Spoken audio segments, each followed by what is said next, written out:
Hello, everyone. My name is Stanley St. Rose, and today we're going to be talking about the novel East of Eden, written by John Steinbeck. Now, before I go into summary and analysis of this novel, please remember to leave a like, subscribe, and/or comment so that the channel can continue to grow. This novel is a very long novel. It's over 700 pages long. So if you're going to read it, I recommend that you try to read it over a few days. So in this novel, we meet the Trask family. We first meet Cyrus Trask. He's the patriarch of this family. And at the beginning of the novel, we see him go to war. He's in the American Civil War, and he doesn't last that long. He gets shot in the right leg, and they have to amputate it. They amputate it, and they give him a wooden leg. He goes back home and he's not happy with his life. He's a soldier that loves strategy, that loves war, that loves to fight for his country. And the fact that he has to be at home and not at the war is something that's appalling to him, and he just doesn't want to do it. But he kind of has to. So he's at home and he decides to create a family. He becomes the father of Adam Trask and Charles Trask. They have different mothers. Adam Trask, his mother was the first wife of Cyrus Trask, and the thing is, she committed suicide because Cyrus gave her an STD, and so she threw herself in a pond. She killed herself. The second mother is the mother of Charles. She is a seven. When she's married to Cyrus, she's a 17-year-old girl. She's very quiet, very reserved, and she just does her job. Take care of the house. She follows the social norms of the time, but she doesn't live that long either. She dies of consumption, and so Cyrus is single again. So both mothers die. They both gave Cyrus a son, Adam and Charles, and the story goes on. So after all this happens, we get more into the lives of Adam and Charles. They pretty much grow up, and we kind of like fast forward a little bit within the novel, and they grow up, and Adam gets sent to the army. His father wanted him. His father still throughout the before until he dies. Cyrus is just he loves the army. He loves everything about the army. So he picks one of his sons to go to war, and that's Adam. And Adam, he's this kid that really didn't want to go. He didn't want to be a soldier. Charles would much rather want to go to war, but his father just didn't see that he was fit enough to be a soldier. And that's kind of one of the things that started to create this hatred between Adam and Charles. Charles, like, he beat up Adam, abused Adam a lot within the early years of their lives. He even thought about killing Adam for a while because he felt that Adam was taking all of the love away from him. He felt that his father, he felt that Cyrus loved Adam more or appreciated or gave more attention to Adam. So Charles felt his early years, he hated Adam and he wanted Adam to pay for it.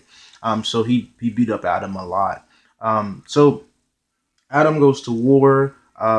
Cyrus, he actually becomes this figure that gives speeches that talk about strategy, that talk about war, and he becomes this renowned individual within in America within the novel. He goes around giving speeches and attending military meetings and giving his thoughts on how things should be. So Cyrus does that for pretty much the rest of his life. Adam goes to war, and Charles stays home to take care of the farm. The boys grow up. Charles, after a while, he starts to miss Adam, and Adam is at war. He's just not having a good life. Eventually, what happens is Adam comes back from war, and he doesn't really want to be at home with Charles. Charles is happy to have him back, and they spend time with each other. They're adults, they're full grown adults by this point. They try to create a friendship between each other, but it really doesn't last. They get into arguments, and nothing's really ever happy between them because they still have this hatred or this dislike of each other since they were a kid. Their father, throughout the novel, he's still giving speeches. He's still, a military man. So the novel goes on, and we kind of get this other story of another character by the name of Kathy. Kathy is this individual that has her own storyline within the novel. So John Steinbeck kind of like pulls us away from the original storyline of Adam and Charles and gives us a background and storyline for Kathy. Kathy is, oh my god, Kathy is evil. She is the devil on earth. She kills her own parents. She makes one of her teachers commit suicide. She gets other people in trouble, and Kathy is just horrible. She's only after what she wants. She doesn't want to be controlled by anybody. She doesn't want anybody to tell her what to do. So Kathy, very scary, very evil. Not a person I want to meet in a dark alley. So one thing about Kathy's the way she murders her parents is that she sets the house on fire while they were asleep, and she escapes, and everybody believes that she died in the fire too because they never found a body for her, and everything was to ashes. So she burns the house down with her parents, and they die. She escapes. She leaves. And she goes into prostitution. I don't know why you killed your parents to go into prostitution, but that's what she does. She finds this pimp that beats her and abuses her, and then this one night she escapes from him and end up at Adam and Charles' house. So that's why she killed her parents for that, to be a prostitute and to end up at someone's doorstep.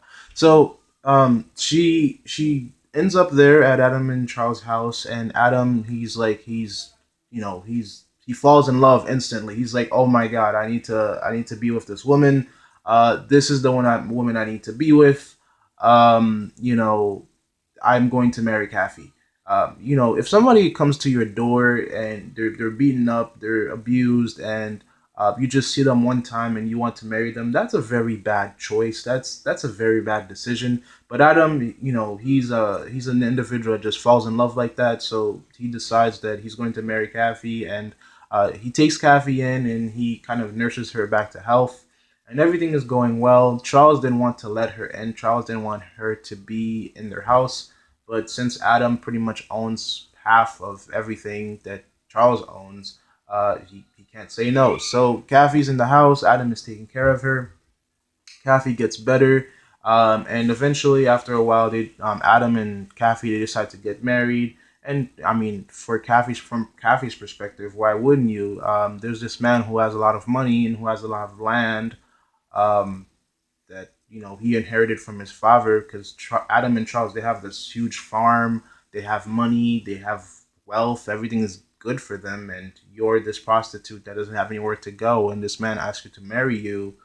um, you know, you're gonna take that offer. So she kind of Kathy marries Adam for protection, for wealth, for stability, and Adam is very happy, and he's thinking about the future. So basically what happens, Kathy is evil, as I've been saying. So she sleeps with Charles during one night, and Adam doesn't really know about this. So all of this goes through. The marriage still goes through. Adam and Kathy they get married, and Adam decides to move to California to start his building an empire, or he decides to build a Garden of Eden, for um, Kathy. So Adam is just he's in love. He is completely and totally in love with Kathy, but he really doesn't understand who Kathy is. Before all this happens, though, Cyrus dies and he leaves $100,000 for Adam and Charles, and they split that. Adam takes they split the farm. They take Adam takes his money from the farm, so they split their inheritance basically. Adam takes his portion, Charles takes his portion, and Adam takes everything and Kathy and forces her. She didn't want to go to California, but um, Adam did. So Adam takes Kathy. They move to California. He builds this really nice house. He gets a servant by the name of Lee, a Chinese servant. He moves Kathy in, and by this point, Kathy tells Adam that she's pregnant, and he's extremely happy. He's like, "Oh my God, I'm gonna be a father." So they're in California. Charles is, he's at home. He's taking care of his farm, his property now, and so story goes on, and Adam is just looking forward to a bright future for himself and his wife. And then Kathy tells him that, oh, listen, the kids that I'm about to have, they're not your kids. It's pretty much from your brother. Me and your brother, we had this one night, and I got pregnant, and yeah, I might be carrying his kids, but who knows? Maybe one of them is your kid, because she has twins, and throughout the novel, you kind of get the hint that it might be Charles' kid, it might be Adam's kid because she was sleeping with both of them. So if there's some way that you could have twins and one could be from one father and the other one could be from another, uh, that could be. I don't think that's possible, but I guess that could be the case. Or it's either Charles is the father or Adam is the father. We don't really have genetics tests within this book, so we're just going to assume that one of them is the father, and that's pretty much it. I mean, the other thing is, Kathy was a prostitute, and she slept with a lot of people, so it could be anybody. It could be anybody. So they're in California. Kathy eventually she gives birth to the twins, and she tells Adam, "I'm leaving you. I don't want to be your wife. I never wanted to come to California. You're keeping me here captive. I just don't want to be with you." And Adam is like, "No, you're not leaving." So Kathy takes a gun and shoots him. So she escapes. He's in pain. The babies are there. Lee comes in as a hero. He literally becomes the father of these of uh, the two boys that Adam doesn't even bother to name for a very long time. Kathy leaves this nice, wonderful house that Adam built for her and this wonderful farm that he was trying to build for her, so that he could literally be in the Garden of Eden with his wife. She doesn't care about all of that. She leaves and she goes to this nearby brothel, and there's the owner by the name of Faye. Faye is the owner of the brothel, and over the years, Kathy befriends Faye and makes Faye believe that she's her daughter. So Kathy's manipulative like that. She makes Faye really believe that I'm your daughter. So give me all your money and your property. And Faye does that. Faye writes Kathy's name into her will and leaves all her belongings to Kathy. And Kathy slowly poisons her over the years until she dies. And Kathy owns the whole brothel, and she drugs all of her prostitutes and keeps them on her payroll because that's the way she chooses to make money and make her living off of other people's misery. So that's Kathy. That's evil Kathy. That's just Kathy. So when Kathy left Adam behind, he fell into despair. He fell into a state of melancholy. His world was horrible, and there's nothing he could do about it. So he didn't name his kids. But this man by the name of Samuel comes in, and Lee comes in, who is, of course, this Chinese servant. And they're like these like philosophers in a way within the novel. And Samuel, he is a man that has 9 kids. He has a farm of his own. He doesn't have water on his farm for some reason because I don't know, has bad luck. And it's also suggested that John Steinbeck, the author of this novel, comes from Samuel's family. So it's kind of like Samuel is from our world, the real world, and um, John Steinbeck comes from that family. So Samuel and Lee have a lot of conversation. One interesting thing that happens between their conversation is that Lee is this Chinese man who was born in America. He speaks perfect English. He knows everything about American culture. He's very smart, but everybody expects him to speak um, Asian. So they see him as an Asian man, and they ask him how come he doesn't speak normal English? But Lee's like, I am an American. So the novel goes on, and eventually Samuel and Lee they speak philosophy. They convince Adam to name his kids that are several months old without names, and he decides to name them Caleb and Aaron. Um, I'm not good at pronouncing Caleb, so I'm going to call Caleb Cal from now on. So Cal and Aaron, they are Adam's kids, and he doesn't care about them. And so the cycle begins again of the trash family. So Cal and Aaron, they grow up hating each other. Aaron is this light skinned, beautiful kid. The girls love him. He looks like an angel. And Cal is darker, and nobody likes him as much. And so they start growing up, and we see Adam start to get old.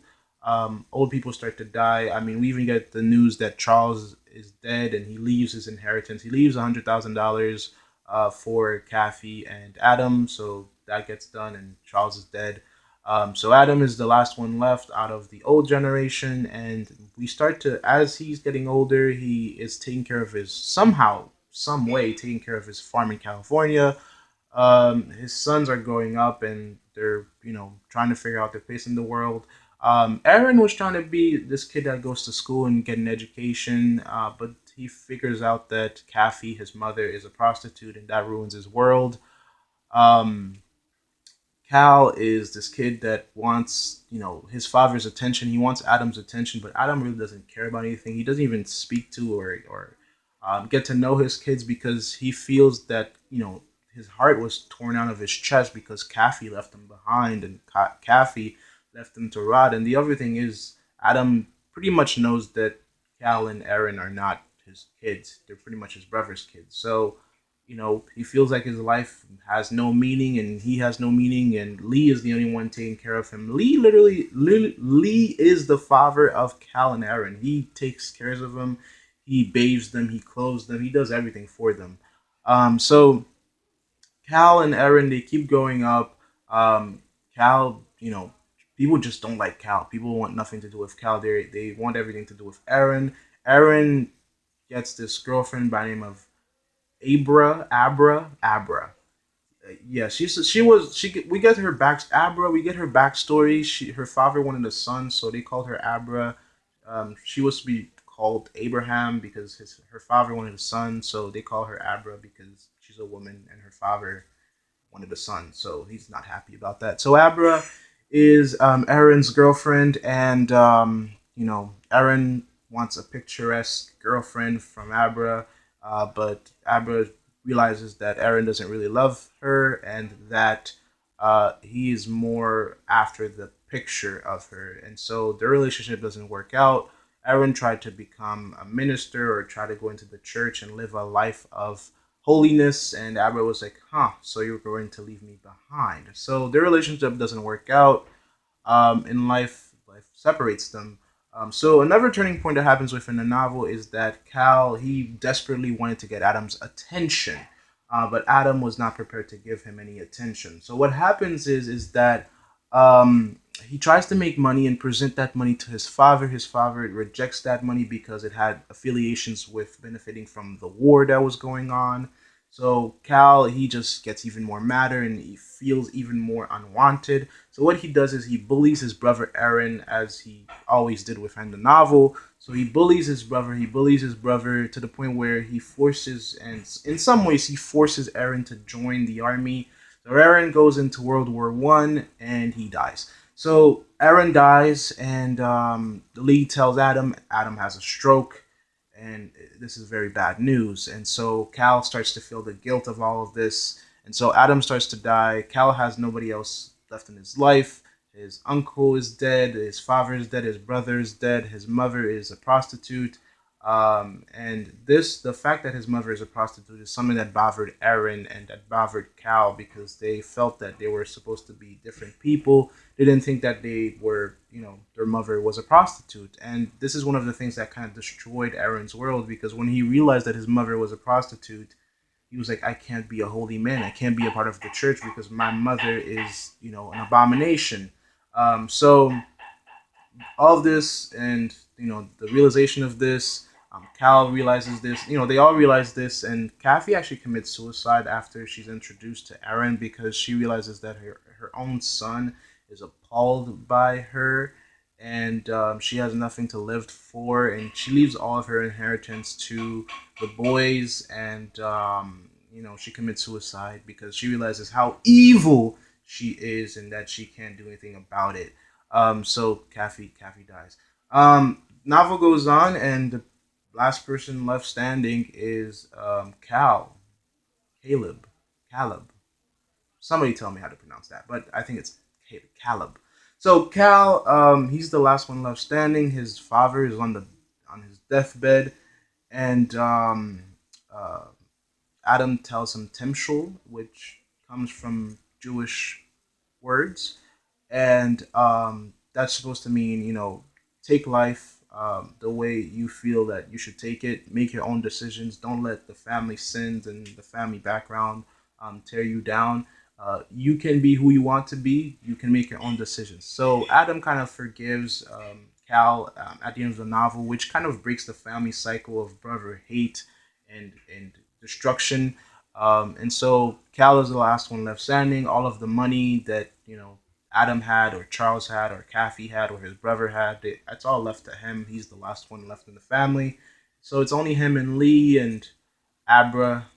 At the end of the novel, Adam dies, and we're kind of given this like little sliver of hope that Cal will become something better, and maybe he'll live a better life. So let's talk about the analysis and the significance of this novel. When we talk about this novel, it's very connected. It's extremely connected to the Bible story of Cain and Abel. You kind of see the lines between Adam and Charles, and Cal and Aaron, and um, Abel and Cain. Adam was Abel, Aaron was Abel, Charles was Cain, and Cal was Cain. Um, you know, Cal survived, and Charles had kids. This is from my perspective. This is very significant because if you go back to the Bible story, Abel died, Cain didn't, and the descendant from the Christian perspective, all of the world's descendants are from Cain, and so Cain survived, and Cain got to choose redemption or to make his life different. Um, Cain got an opportunity from God to make choices. He could either be good or bad, and so that's very significant because you kind of see that a lot of the characters within the novel they believe that maybe it's genetics that make them act the way that they act. Maybe it's the way that their parents chose to raise them, or the way that their parents behave, why they turned out certain ways.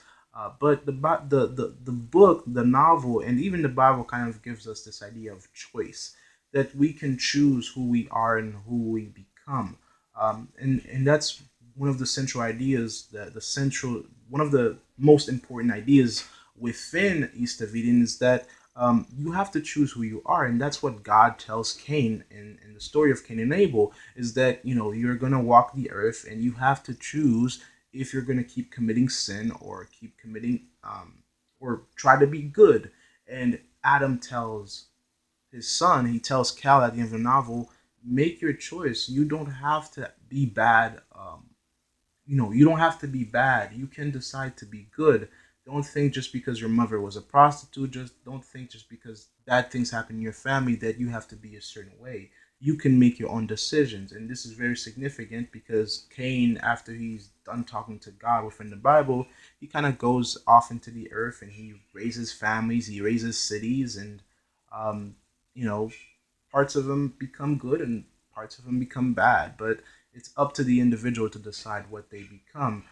Abra, she is an example of that because she kind of, even though her parents didn't want her, or her parents want more, they wanted a son, but she's a girl and she can't change her sex, so she does the best that she can to live the best life that she can. She doesn't let the fact that her parents only wanted a son to make her life um, horrible or unlivable.